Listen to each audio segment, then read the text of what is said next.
Nagsagawa ng relief operation ng University of Makati noong nakaraang Agosto 19 sa pangunguna ng Center for Extension Service, Entrepreneurial and Livelihood Education.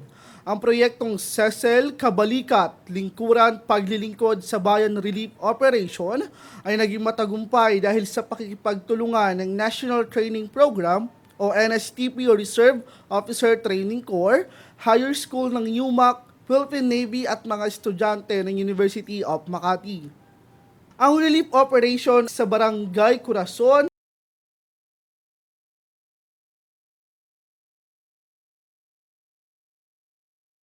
sa Pangbayan Poblasyon at Mendoza sa Kalumpit, Bulacan ay naging inisyatibo ng universidad upang matulungan ang mga biktima ng nakaraang pagbaha dahil sa hagupit ng habagat na hanggang sa ngayon ay lubog pa rin sa tubig.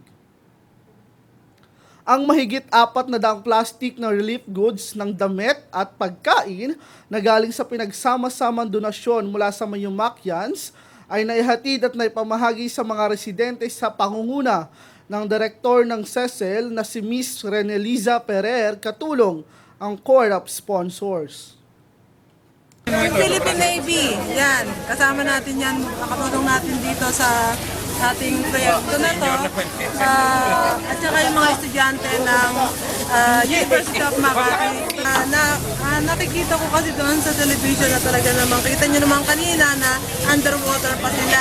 Kaya ito yung napili ng University of Makati para bigyan ng ganitong proyekto.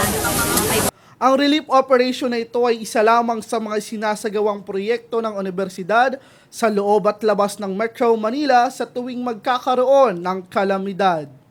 Salamat, UMAC. Maraming salamat sa inyo. Maraming salamat sa UMAC sa binigay niyong tulong sa amin at itong binigay niyo sa amin at malaking tulong na rin po sa amin po. UMAC. Maraming salamat po. Ang biyaya na binibigay sa amin.